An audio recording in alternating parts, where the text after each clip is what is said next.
We have a program that we call Country Digital Acceleration Program, where we signed an MOU with our government to give commitment to driving the digital skills in our country and also driving SMMEs, that we support the SMMEs in the communities that we operate in, even in rural areas. We've also launched a program called WISE. It's Women in Science and Engineering, just to also amplify the need of ensuring that we have a mass of women that participate in the ICT space. We see threats that are generated through AI. In fact, last year, alone in the past 12 months, 86% of the organizations in South Africa have seen AI type threats in their environment.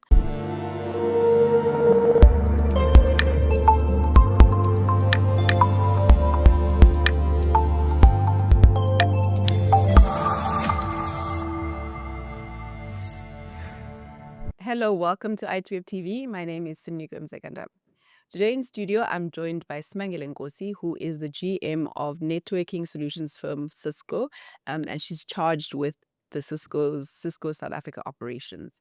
Smangele joins us in studio just to chat more about, being in this role as a GM of Cisco South Africa, and just what she's witnessed having with the experience that she has in terms of the ICT industry, where we are and where we're going. Smangele, welcome. Thank you for joining us on this cold day. It is such a pleasure to be here, Simnikiwe, and thank you so much for inviting me today. No. It's good to have you. We discuss off. Now we're telling the viewers off. We've only been trying to sit down easy for a little while. Yes. So thank you for indulging us. Smangele, just to get us started, I just want to get a sense of you and just, I mentioned earlier that you've been in this role for a little while. I know that you joined Cisco as GM in 2022. Yes. So just to hear from you in terms of, it's been a little while now, so but what have been your observations and, what has the role taught you? Yeah. Oh, Simnikiwe, it has been a very enriching experience, to be honest with you. And I joined just at the tail end of COVID, where technology was at the center of connecting people, where they could not connect with their families, where they could not be in the office. And, all that was brought together. I mean, this communication and connections was brought together by technology. And during this phase as well, I've been fortunate that, during my journey, Cisco has doubled down on innovation and investing heavily in the innovations of the future.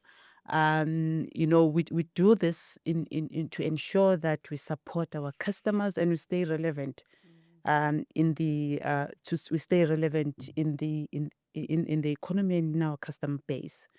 From a personal perspective, I think it has reinforced the fact that it is possible and it's actually essential to lead with purpose and adaptability, because there's so much changes that are taking place and there's so much um, uh, uh, challenges that are happening, particularly in our region. Our region is, in as much as it is diverse, it's faced with a number of challenges. But the potential is so immense.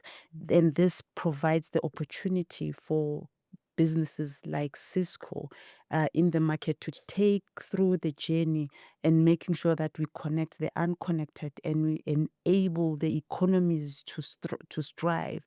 And at the same time, we also, I've also realized that it's actually important to do business and also do good in the communities that we operate in. That's very insightful takeaways there, Smangele. Just to also, I know based on your career history, you've been in the ICT industry for over 20 years, and you've worked for companies such as Telkom, OpenServe, and now you are the leader of Cisco, which is an American company, and it's in like networking solutions firm providing those connectivity and etc. What does it take to become the GM of a Cisco for the South Africa operations?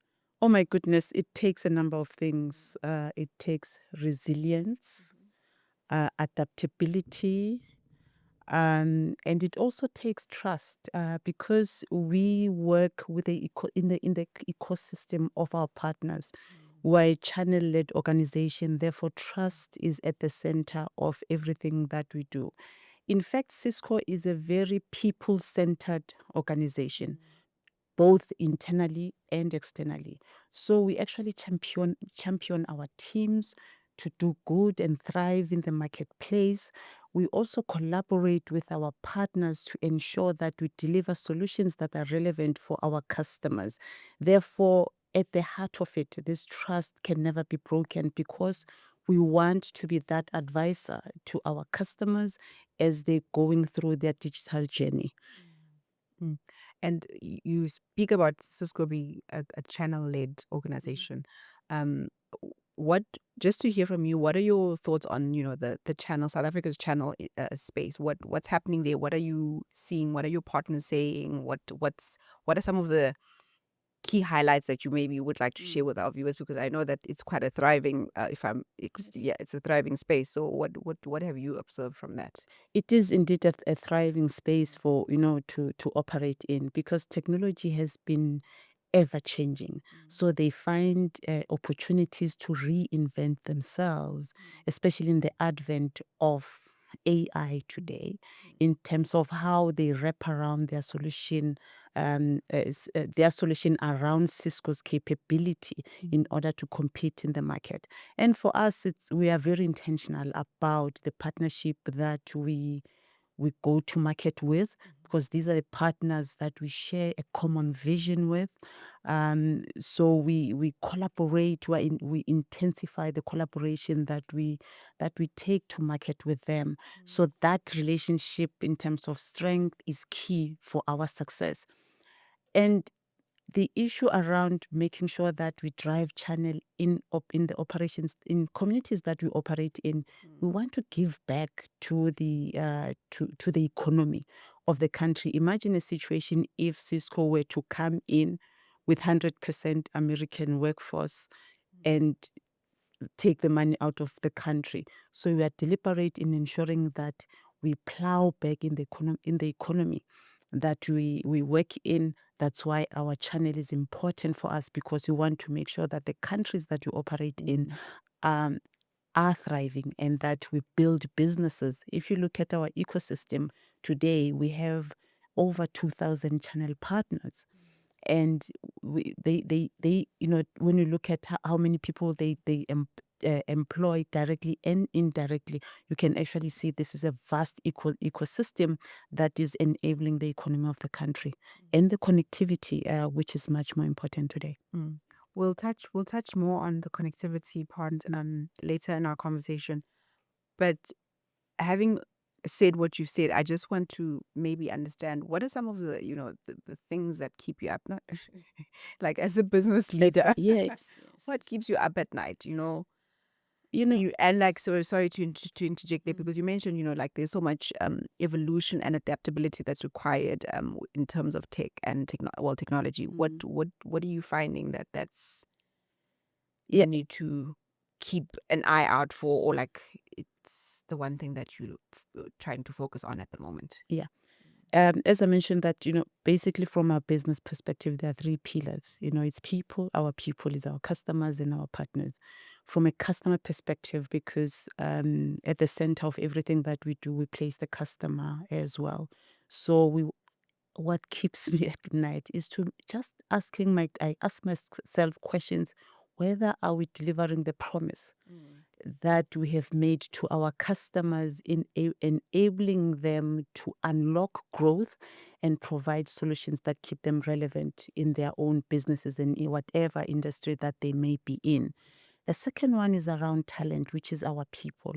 Are we able to attract, develop, and retain the best talent possible in this ever-changing technological space? And of course, the third one is around making sure that we meet our targets quarter in, quarter out, and deliver that value to our shareholders. It's a lot of keeping you up there at night. Yes.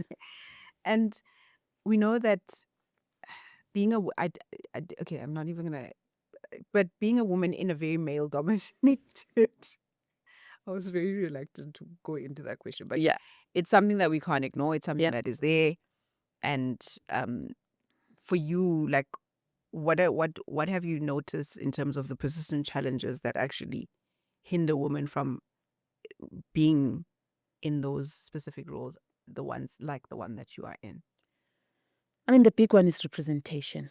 That the space is not as diverse, as inclusive as we'd like it to be. So there are fewer role models where the young ones who I look up to because there's fewer of us. So the leadership roles are underrepresented from a woman perspective. As a result, we have a shortage of women mentors and sponsorships where the young in career can come and tap knowledge from in order for them to grow and into those leadership roles.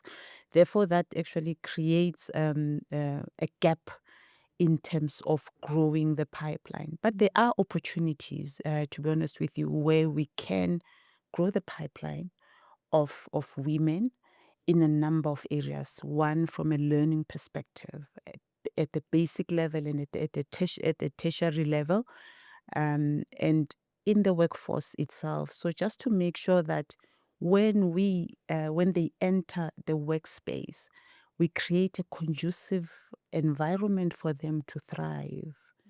That's number one. Number two, when we also attract them when they come into the workspace, that they are able to identify with certain leaders that look like them, that they can lean on, and ensure that we continuously develop them in order for them to be able to grow and assert themselves and getting ready to enable them to take up roles and take up space in these leadership positions.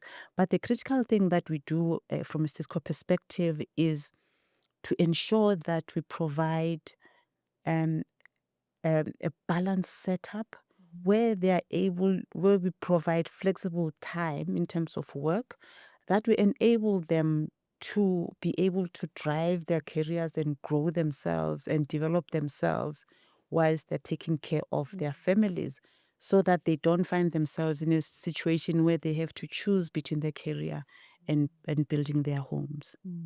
Because that's also something that you find a lot of women particularly struggle with, that balance of career and family. And Mm.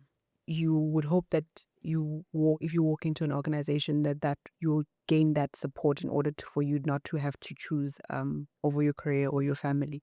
So it's good to hear that that's a priority for you guys as Yes. well. Now just turning to Cisco's business, just to maybe paint for us a picture in terms of, the South Africa operations and how long how long the company has been operating here, and just the history, just a brief history around. So last in December, we celebrated 40 years of Cisco being in existence. And we've been in the country for the past 30 years. And in the past 30 years, we've grown in leaps and bounds. We have impacted the economy of our country through the technology that we provide. And I mean, we can talk deep in regards to that. One, when we, in that past 30 years, we have partnered with governments to transform their ICT environments to enable them to provide services to the citizens of our country. We have also, through our partners in an ecosystem, provide solution to our customers that have made them reimagine how they do their business and also deliver the solutions and services that they take to market. We've also provided simple IT solutions for small, medium enterprises in order for them to drive their own business.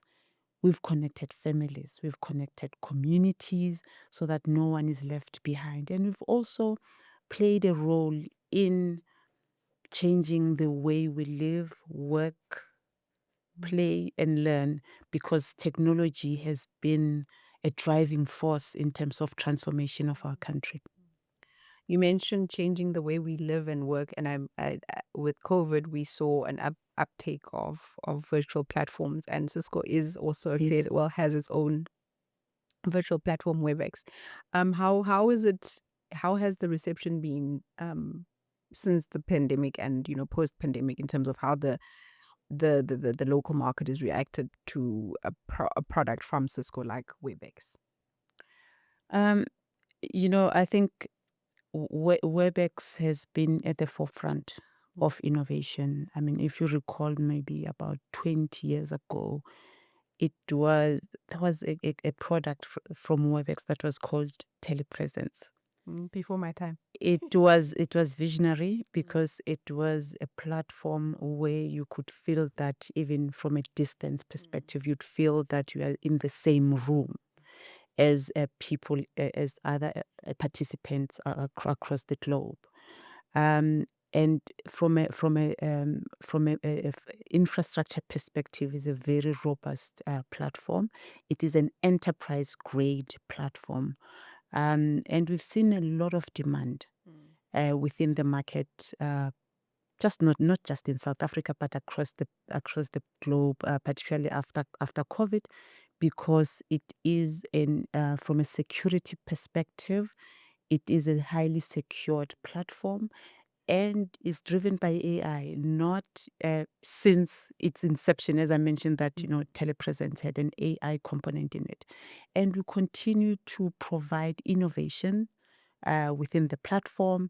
As a result, we have launched a POP here in South Africa in February for Webex calling and contact center, because we see the opportunities that it presents in the market, and most importantly, the to drive improved user experience for our customers, because when the POP is in country, we're able to localize the data that we have. Therefore, it drives down latency and improve customer experience. And if we look at, your the company strategy from a local local business, what how has that translated over the years? You did mention at the start that businesses with governments, enterprise, and all of that. So how has that looked like over the years, the local business strategy for Cisco? Yeah, I mean, besides the technology, as I previously articulated, there is a purpose piece of how we do business, because our purpose is to drive an inclusive future for all. So in 15 years ago, we launched what we call Networking Academy, where we provide digital skills to the learners across across the globe, but in South Africa in particular. Since the inception, we've trained over 410,000 learners in digital skills. In the past 12 months, I think it's around 125,000 learners on digital skills, and focusing on cybersecurity, and 61% of those are females. This is how we are contributing and making sure that we drive this inclusivity, and making sure that we build the pipeline that is going to the pipeline that is so necessary in order to drive the technology in our country, because we know that the future is going to be digital. Therefore, this is our contribution to ensuring that we we close that skills gap, the digital skills gap. So we have a program that we call Country Digital Acceleration Program, where we signed an MOU with our government to give commitment to driving the digital skills in our country, and also driving SMMEs, that we support the SMMEs in the communities that we operate in, even in rural areas, by building what we call edge centers. You can call them innovation hubs, where small, medium businesses are able to go into our center to learn about technology, to provide solutions that they'll be taking to the market, and we support them with small soft skills from a business perspective, and and we then bring them into our channel ecosystem so that they're able to take their solutions to the market. So that's from from a purpose perspective. From an internal perspective, we are driving a robust women of Cisco by ensuring that the women in Cisco thrive, as I articulated. So we're not only doing it from an outside perspective, but also at an internal perspective. We also have, as I mentioned, that we're BE level 1 contributor. From a shareholding perspective, we have one of the shareholders. We created what we call the charitable trust, where we give bursaries to well deserving students in the engineering space. Um, I want to go back to, the purpose about closing the digital skills gap, and the fact that Cisco has like the Networking Academy, which is an upskilling entity.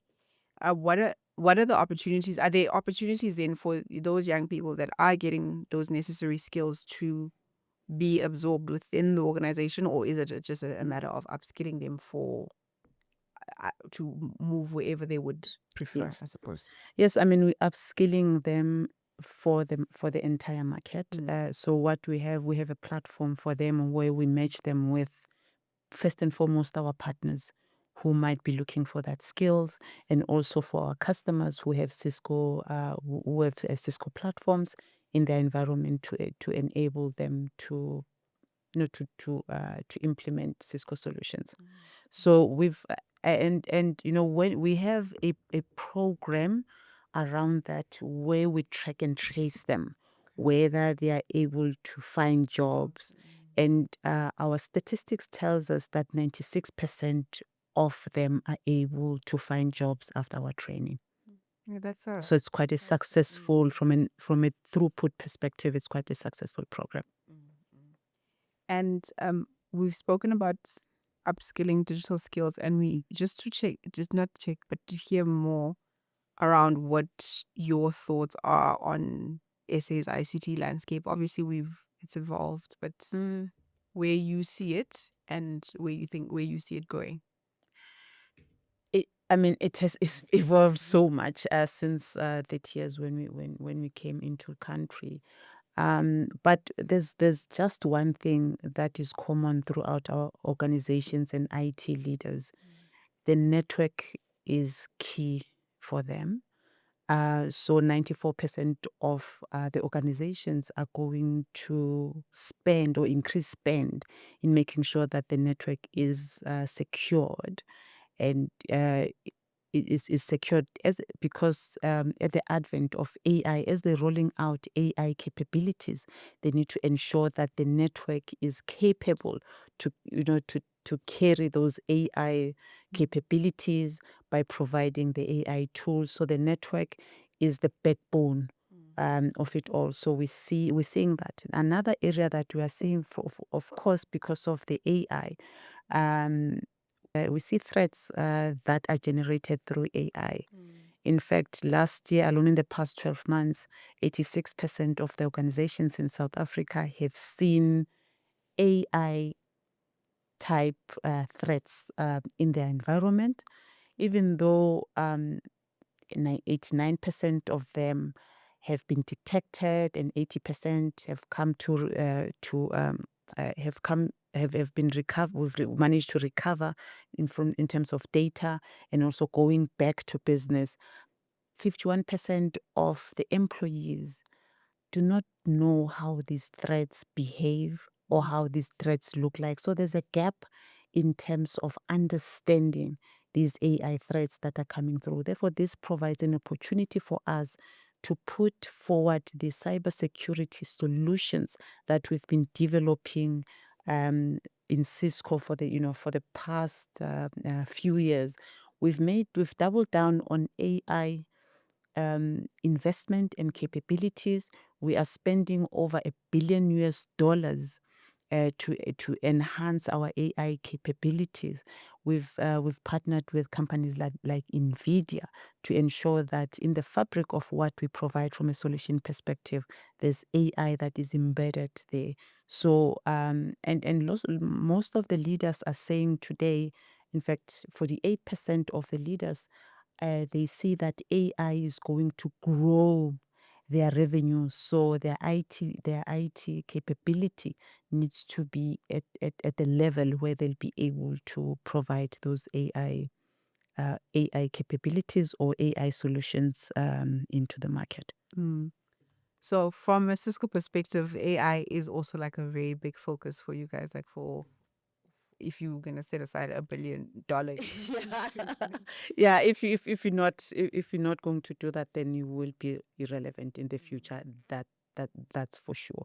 So we've I mean, we're driving a three-prong strategy. Mhm. From a three pillars perspective, we see opportunities in AI ready data centers, because there's a lot of data that is coming through. So the AI, the data centers need the power and compute and energy that will be able to be capable of transmitting and dealing with the AI capabilities that are coming through.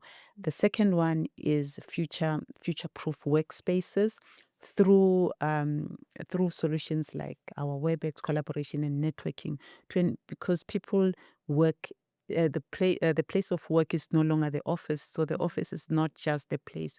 It's no longer a mandate, but a magnet where people go there to collaborate. But then your workforce is all over the show. They work everywhere.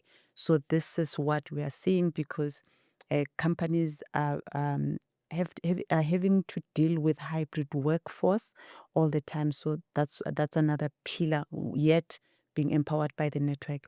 The third pillar is around digital resilience. This is where we've enhanced our solutions from a cybersecurity perspective, and we've made an investment by uh, buying a company called Splunk that brings in the visibility, and all of that is underpinned by the network. That's, I'm sure we should be expecting lots from Cisco from an AI.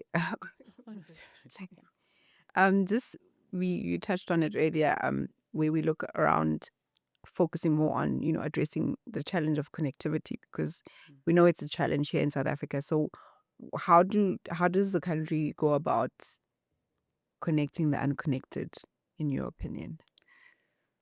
You know, there are so many initiatives that are taking place everywhere by a number of organizations to bring about connectivity. And from our perspective, what we've seen is the private public partnerships.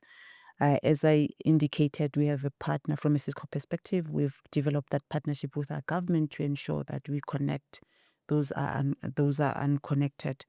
Um, um, and number two, we just, from a technology that we are building, we have to make sure that everybody in the ecosystem is contributing towards driving the cost of connectivity or cost of data down, to ensure that everyone has access to the technology that enable them to participate meaningfully in the economy of the region. Mm.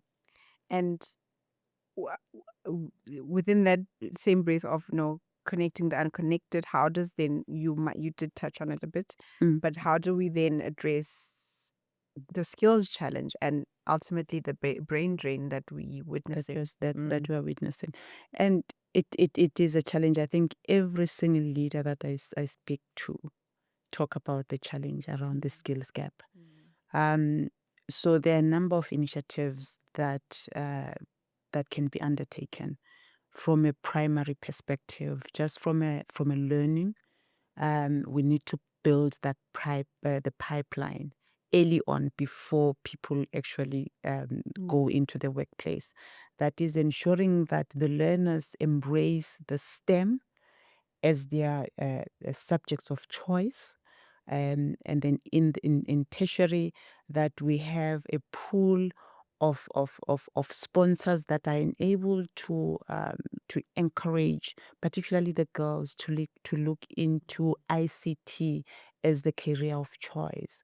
And when you then when you bring in these young individuals into the workspace, we have to continuously develop them and sharpen their ICT skills in order for them to be relevant and compete, because the future is digital. And just that's from a company perspective. We are doing a number of programs as well with regards to ICT girls. We have a program that we call Girls in ICT, where we bring students from schools, where we mentor them, where we provide them with sponsorship and provide them with guidance to show that there is career that can be built within the ICT itself. We've also launched a program called WISE. It's Women in Science and Engineering, just to also amplify the need of ensuring that we have a mass of women that participate in the ICT space. No, we do definitely need to get that balance right. And Yeah. I think there are plenty of talented young women that can be in that can go into that space. But also, just what about the brain drain? How do we, because we're seeing they'll get these skills and then they'll be poached. The, And then it's for me, I don't see it. Just provides an opportunity, and there's a trend that we're actually seeing because of hybrid work, okay. that n- international or global companies see skill in South Africa, because now you don't have to then be an expert. If there's a head office in Germany, they don't necessarily need a person to be in the office, so they can grab that talent globally. And we're seeing these global companies tapping into South African talent. Therefore, it provides an opportunity for us to continuously build that pipeline, and that will enrich our economy with the skills, because as we train, people are being are being used in different places. Therefore, our networking academy that I spoke about, that's why we have increased the number of learners that we're taking through the program, to make sure that we have that pipeline that is so needed. And of course, we're partnering with other organizations to see how we can connect the dot, and make sure that whatever programs that we have in building the talent are quite impactful. Mhm. And Smangele, we did touch on, Cisco's strategy around AI, but I want to maybe just get your thoughts around, um, given the AI advancements and Gen AI advancements we're seeing, what will it take for SA to actually, or South Africa, to become a global competitor in that space? What would you say to that? Actually, there's good news around AI. From a South African perspective, we undertaken research last year. That research actually indicated that South Africa is at the forefront, is the leader in terms of AI adoption That's as compared to global peers. Oh, okay. That And but then obviously it's really from a very low base. Technology, as I previously articulated, there is a purpose piece of how we do business, because our purpose is to drive an inclusive future for all. So in 15 years ago, we launched what we call Networking Academy, where we provide digital skills to the learners across across the globe, but in South Africa in particular. Since the inception, we've trained over 410,000 learners in digital skills. In the past 12 months, I think it's around 125,000 learners on digital skills, and focusing on cyber security, and 61% of those are females. this is how we are contributing and making sure that we drive this inclusivity and making sure that we build the pipeline that is going to the pipeline that is so necessary in order to drive the technology in our country, because we know that the future is going to be digital. Therefore, this is our contribution to ensuring that we we close that skills gap, the digital skills gap. So we have a program that we call Country Digital Acceleration Program, where we signed an MOU with our government to give commitment to driving the digital skills in our country and also driving SMMEs, that we support the SMMEs in the communities that we operate in, even in rural areas, by building what we call edge centers. You can call them innovation hubs, where small, medium businesses are able to go into our center to learn about technology, to provide solutions that they'll be taking to the market, and we support them with small soft skills from a business perspective, and we then bring them into our channel ecosystem so that they're able to take their solutions to the market. So that's from a purpose perspective. From an internal perspective, we are driving a robust women of Cisco, by ensuring that the women in Cisco thrive, as I articulated. So we're not only doing it from an outside perspective, but also at an internal perspective. We also have, as I mentioned, that we're BE level 1 contributor, from a very low base.